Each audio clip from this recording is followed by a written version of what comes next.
ice on my wrist like December. Got this bad little hoe, I just hit her. What's the name? I forgot, can't remember. On the top, let's roll down with my nigga. Alright, I'll watch two West of these Hobart videos. Haunted House. Done. West Hobart is an inner-city suburb located in Tasmania, Australia.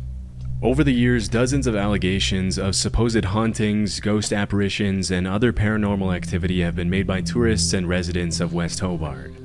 And it's honestly not too hard to see why, as West Hobart is a pretty old town with a generally creepy vibe. As is usually the case, most of these stories have either turned out to be fake, or the people making the allegations didn't have enough evidence to support their claims, which makes it almost entirely likely that they're hoaxes. But as it turns out, at least one of these stories actually has some amount of truth to it. Back in the late 80s and mid-90s, rumors started spreading of a house in West Hobart that was apparently so haunted it drove its residents insane. At first, the rumors created a huge buzz all over town, with the locals doing everything possible to stay far away from the alleged haunted house. It wasn't until months later that the authorities got involved and finally got a clear picture of the situation. While it was true that the house's residents appeared to be going insane, it didn't have anything to do with paranormal activity, but with the fact that a datura vine had been growing through the trees directly above the home and dropping leaves into the family's rainwater tank. For a long time, the family had been inadvertently consuming microdoses of the plant every single day, which made them slowly but surely start to lose their sanity as they sank further and further into delirium. In case you've never heard of it, datura is a species of plant within the nightshade family, also known as Jimson weed, the devil's weed, or devil's trumpet, and you'll see why in a second. Even though the plant itself looks pretty harmless, it's known for having extremely powerful hallucinogenic properties, which is why it was used for centuries by Native American tribes in coming-of-age rituals and other important ceremonies. The Aztecs also used datura as a painkiller in certain rituals, namely in ritual sacrifices, and it's also commonly used as an ingredient in the ritual of zombification in the Haitian voodoo religion, where it's referred to as the devil's cucumber. As you can probably tell by now, datura isn't your typical recreative hallucinogen, and there's a reason why it's really only ever used in hardcore spiritual rituals and ceremonies, and sometimes by naive people who have no idea what they're getting themselves into. In low to medium doses, datura causes extremely distressing, delirious experiences, and in higher doses it can lead to paralysis and even death. Nowadays, datura is recognized by most tribes as a highly toxic and dangerous plant, and have understandably stopped using it. Before we move on, I wanted to take a minute to talk about War Thunder, the sponsor of this Cropsey. If you were to somehow go back to the 70s and spend some time in Staten Island, it probably wouldn't take you long to hear about an urban legend of a man named Cropsey. As the story went, Cropsey was a serial kidnapper and killer who lost his son and resorted to stealing other people's children to deal with his grief. According to the legend, Cropsey also had a hook for a hand, scars, burns, and open wounds covering his entire face and body, and a generally horrifying appearance. Considering the mass areas of uninhabited woodlands, it's not all that unexpected that a tale like the legend of Cropsey would make it into the mainstream culture at some point. Unfortunately, this wasn't just a tall tale made up by Staten Island parents to keep their kids from venturing too far into the woods and getting lost. Although the legend has some obviously made-up elements, such as the hooked hand and the horrifying scars and burns, at some point in the early 70s, children in Staten Island really did start disappearing. That's when the line between legend and reality started to blur, and the story of the real Cropsey immediately replaced the urban legend. This is the real story. Andre Rand was a man from Manhattan who was born in 1944 and moved to Staten Island in the late 60s. After working for 2 years at the infamously brutal Willowbrook State School for Children with Disabilities, Rand was arrested in 1969 and served over a year in prison for the attempted attack of a 9-year-old girl. As soon as he was released 16 months later, reports started cropping up of more little girls disappearing all over Staten Island, including 5-year-old Alice Pereira, who was playing in her building's lobby when she suddenly disappeared without a trace. Over the next decade, Rand was the prime suspect in the disappearances and deaths of several other young girls in the area. But it wasn't until 1983 when he picked up 11 kids from a local YMCA and brought them fast food before taking them to the airport that he was finally arrested and sentenced to 10 months in prison again. Throughout the 70s and 80s, dozens of young kids disappeared in Staten Island, and although Rand was often the last person to be seen with them, there was ultimately never enough evidence to put him away for a long time. Bro, For many years, he would often be seen hanging around young kids, going on walks with them, and even taking them to lunch and dinner with him in local restaurants. Ain't no way you can't. After years of letting him walk the streets as a free man, police would finally have a breakthrough in the case in 1987 when they found undeniable evidence that Rand had been behind the disappearance and murder of Jennifer Schweiger, a 12-year-old girl with Down syndrome. In 1988, he was sentenced to 25 years to life, and while he was behind bars, more and more evidence was found that tied him to several other disappearances in Staten Island in the 70s and 80s. Unfortunately, he was only charged with one additional major crime in 2004, which was the kidnapping of Holly Ann Hughes, thanks to which he will spend the next 13 years behind bars until 2037. If he lives that long, he'll be 93 by the time he gets out. The Maine Hermit. The Kennebec Valley is one of the most beautiful regions in Maine, with over 5,000 square miles of forests, rolling hills, and natural paradise surrounding the Kennebec River. Many cabin owners of the North Pond area in the Kennebec Valley have described the area as the most peaceful place on Earth. But it hasn't always been that way. All throughout the 80s, 90s, and early 2000s, there were reports of over 1,000 break-ins in the North Pond cabins. For decades, nobody knew who was responsible for the thefts, especially since they were always carried out when there was no one home. As the cabin owners soon noticed, the break-ins seemed to follow a pattern, always peaking in the days before Memorial Day and after Labor Day.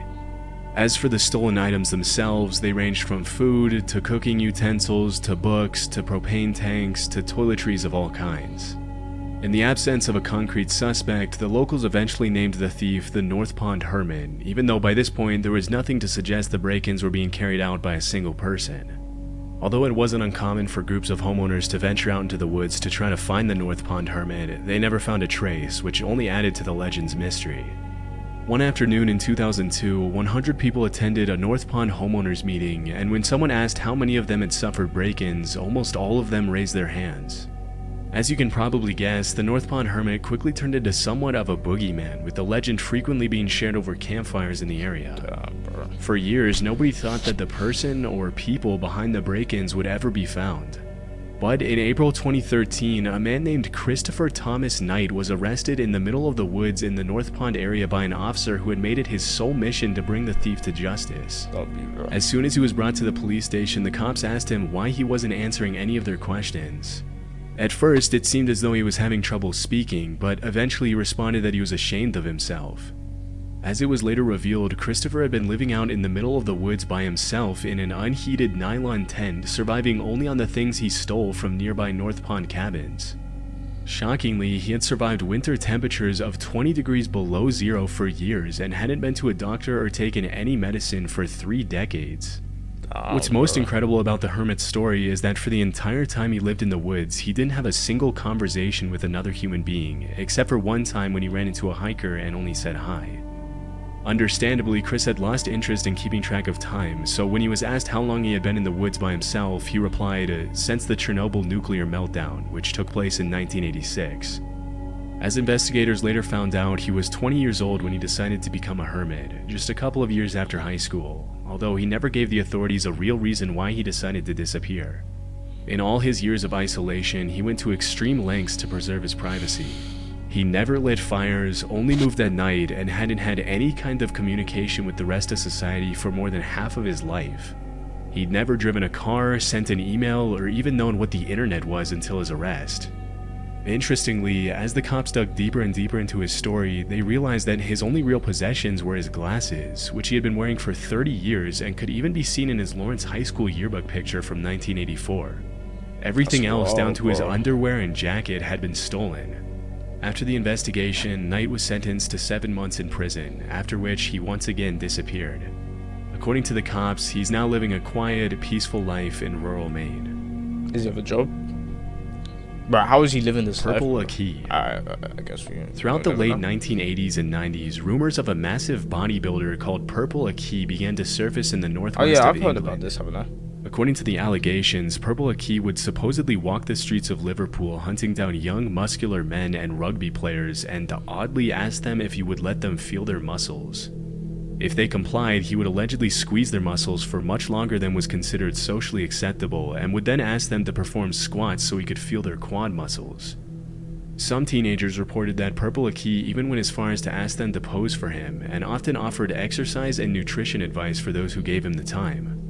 Because the rumors were so incredibly ridiculous, nobody really took them too seriously at first, and eventually the story of Purple Aki turned into an urban legend, with crazy details being gradually added to the tale, including one where Purple Aki would allegedly swallow teenagers whole if they let him feel their muscles. But as time went on, it became clear that Purple Aki wasn't just a made-up character created by bored teenagers looking to get some laugh from their friends, but a real person named Akinwul Arobic. Aki was often seen traveling across England by train carrying a plastic bag and asking young men if he could feel their muscles. Naturally, this made a lot of people uncomfortable, and it wasn't uncommon for Aki's face to be featured in local newspapers after several encounters with the law. Most of the accusations against him were related to his creepy behavior around teenage boys, but around 1986, the story of Purple Aki took a really dark turn. Early that year, 16-year-old Gary Keller was walking home from school when he ran into Purple Aki, who immediately asked to feel his muscles. Freaked out by the weird request, Gary said no and ran away. Later that same year, Aki followed Gary to a local outdoor swimming pool, and when the teenager noticed, he ran to New Brighton train station and jumped onto the railroad tracks to get away from Aki. Sadly, the story ended in tragedy, as Gary was accidentally electrocuted by one of the rails. Considering the whole thing happened because Gary was being chased, Purple Aki was convicted of involuntary manslaughter, charged with harassing 14 different teenage boys, and sentenced to 2.5 years in prison. In 1988, Aki filed an appeal and complained that the only reason he had been convicted was because he was black. Ultimately, the judges agreed there wasn't enough evidence to prove Aki had been directly responsible for Gary's death, and believe it or not, he was freed and awarded £35,000 in compensation. Between 1988 and 2006, Aki went in and out of jail for failing to resist his compulsion to touch, feel, and measure other people's muscles, and in 2003 he was arrested for an additional 15 charges of harassment and witness intimidation, for which he was sentenced to 6 years in prison. Just like any other predator, he was also forbidden from waiting outside schools in the area. A few months later, he was jailed for 15 months for getting up to his same antics. Upon his release, he was once again arrested a few weeks later in 2010 and then again in 2015. After his latest release, he reportedly moved to Leeds, where rumors started cropping up that he had passed away during the pandemic. However, those rumors were put to rest when videos started surfacing in 2023 of Aki walking the streets of Leeds asking random dudes to, you guessed it, feel their muscles. As of today, Purple Aki is alive and well, and will probably continue in his same behavior with or without permission for many years to come. Damn, bro.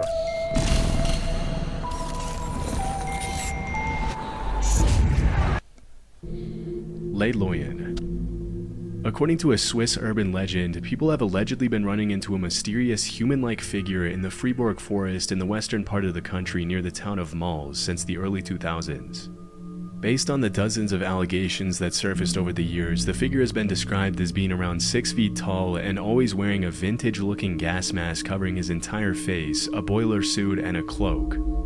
Most people who supposedly ran into the figure reported he or she was completely harmless, but this didn't make the encounters any less terrifying, and it wasn't uncommon for people to report the figure to the police when their children reported. As expected, it didn't take local residents long to start adding their own crazy twist to the story, with some claiming that the creature was the ghost of a mentally unstable soldier, while other popular theories assured it was an alien. For a while, the story was classified as an urban legend, and the mysterious humanoid was given the name Loyon, also known as the Ghost or the Hermit of Mals. Throughout the early 2000s, Loyon was mostly the subject of local oral legend because there was no real evidence to support its existence. But in 2013, the story gained international attention when the Swiss/French newspaper Les Matins published the first ever photograph of Loyon, which was sent in by a hiker. After the photograph was published, there was no turning back, as people from all over the country started to make trips to the woods outside Mals for a chance to catch a glimpse of Loyon. The last known sighting of Loyon took place in June 2013 when a local woman named Marianne Desclous saw the figure clutching a bunch of flowers as she was walking outside. Later that year, Loyon's clothes were found in the middle of the woods along with a wooden note titled "The Death Certificate and Will of the Ghost des Mals." In the letter, Loyon accused the media of having murdered a harmless being by revealing its existence and turning him into a circus freak. The letter also mentioned that due to the unwanted attention, Loyon had to abandon its daily walks, which were referred to as happiness therapy in the letter. After the bro. cryptic note was published in the newspaper, many people concluded that Loyon had taken its own life, although this has never been confirmed. As of 2024, nobody has ever seen Loyon's true face, and many people have theorized that the figure was possibly a woman with a facial disfiguration who didn't want people to see her, which is supposedly why she wore the gas mask. But this line of reasoning will probably remain unconfirmed forever. The Bunny Man. In the early 70s, dozens of locals started reporting that a man dressed up as a bunny had started haunting the residential neighborhoods around DC, Maryland, and Northern Virginia. Although dressing up as a bunny in itself seems pretty harmless, what made the encounters a little scarier was that the guy would allegedly threaten children on the street with an axe and frequently vandalize people's property for no apparent reason. Even though sightings of the so-called Bunny Man were pretty rare, they seemed to follow a pattern, as the man usually appeared in secluded locations where there weren't a lot of witnesses. The story itself has a lot of elements of a typical urban legend and is kind of hard to believe, but through my research I found that it's all loosely based on a true story.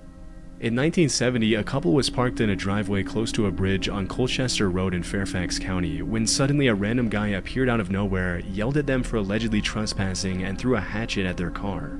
Terrified, the couple left the area immediately before they had a chance to get a good look at the guy.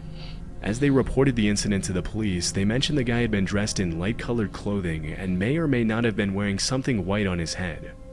Although the couple never mentioned anything about a bunny in their statement, as soon as the story hit the news, people started claiming that the hatchet thrower had been wearing bunny ears. Pretty soon, rumors of a man in a bunny suit threatening kids in the woods with a hatchet started surfacing all over the DMV area, and as the years went by, the stories got wilder and harder to believe.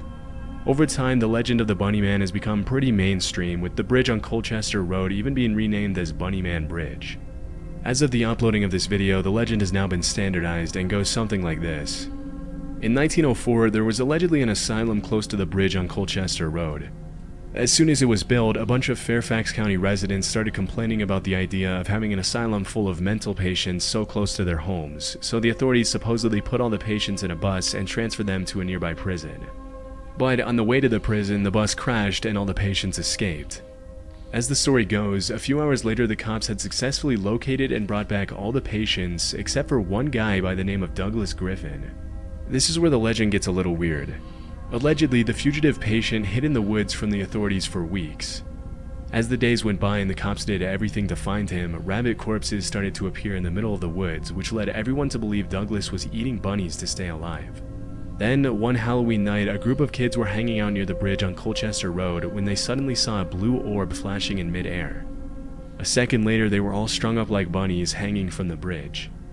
As the legend goes, if you go to What? Bunny Man Bridge on Halloween night at midnight, the same thing will happen to you.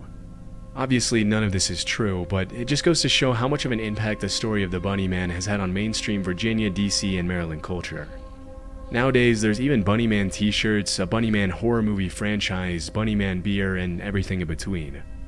Needless to say, the area surrounding the railroad overpass near Fairfax Station is now a major attraction for both tourists and locals alike, and will probably remain that way for many years.